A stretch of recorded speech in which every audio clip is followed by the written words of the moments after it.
Hi hi అండి. Welcome to Raji's world. మరొక కొత్త వీడియోతో మీ ముందుకు వచ్చేసాను. ఇవాళ అయితే ఫస్ట్ ముందుగా అందరికీ ఉగాది పండుగ శుభాకాంక్షలు అండి. నూతన సంవత్సర శుభాకాంక్షలు. మన తెలుగు నెలల ప్రకారం ఈ ఉగాది మనకి కొత్త సంవత్సరం కాబట్టి ఇదే మనకి కొత్త సంవత్సర శుభాకాంక్షలుగా స్టార్ట్ చేసి మన ఉగాది పచ్చడి ఎలా చేసుకోవాలో శాస్త్రీయబద్ధంగా చూపిస్తాను రండి. ఫస్ట్ అయితే దీనికి ఒక చిన్న నిమ్మకాయ సైజ్ అంత కొత్త చింతపండు తీసుకొని నానబెట్టుకొని దాంట్లో వచ్చే గుజ్జు తీసుకొని ఇలా ఒక బౌల్లోకి పోసుకోండి. ఆ గుజ్జులోకి సరిపడా ఉప్పు వేసుకోవాలండి. అది కూడా రాళ్ళ ఉప్పు వేసుకోండి, ఎందుకంటే అది మనకి పురాతనం దగ్గర నుంచి వస్తుంది. సాల్ట్ అదంతా ఇప్పుడు వచ్చింది, కానీ మనకి సముద్రం ఉప్పు ఫస్ట్ నుంచి వస్తుంది కదా, రాళ్ళ ఉప్పు, అదే వేసుకుందామండి దీంట్లోకి. తర్వాత అయితే కొంచెం మిరియాల పొడి వేసుకుందామండి.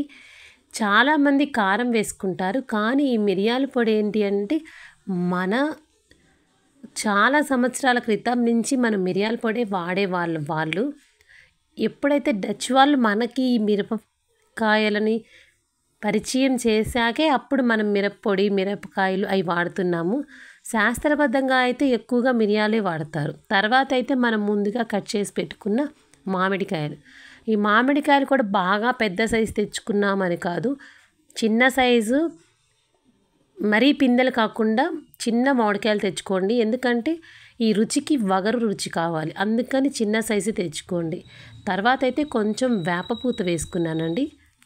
లాస్ట్లో వచ్చేసి నేను తురుముకున్న బెల్లం వేసుకున్నాను. అంతే అండి.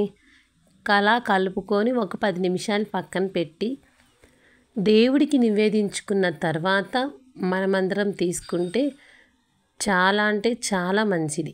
మీరు ఈ పండగ రోజు ఏది చేసుకున్నా చేయకపోయినా, దేవుడికి ఎట్లాంటిది చేయకపోయినా ఇదొక్కటి చేస్తే సరిపోతుందండి.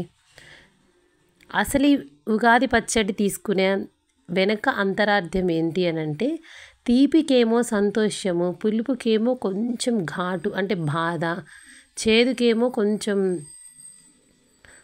కష్టాలు అలాంటివి, ఉప్పుకేమో సహనము, మిరియాలకేమో ఓర్పు, ఇవి అన్నీ కలగలిసి తీసుకుంటే మన జీవితంలో కూడా కష్టాలు, సుఖాలు, సంతోషాలు కలగలిసి ఉండి మన జీవితం ఈ సంవత్సరం మొత్తం సాగుతాయి అని మనం ముందుగానే మన జీవితంలోకి ఆహ్వానిస్తూ, అది ఎట్లయినా ఉంటాయి, కాకపోతే ఈ పండగ ద్వారా, ఈ పచ్చడి ద్వారా మనం స్వీకరిస్తాం. అంతేకాదండి, ఈ పచ్చడి ఒక్కటి, ఈ ఉగాది పచ్చడి ఓన్లీ ఫార్మాలిటీకి పచ్చడి దేవుడి కోసమే చేశామని కాదు, కొంచెం దీని వరకు కొంచెం ఆరోగ్యరీత్యా కూడా మంచిదేనండి. మిరియాలు చాలా మంచిది, చాలా అంటే చాలా మంచిది. ఇవన్నీ కలిపి తింటే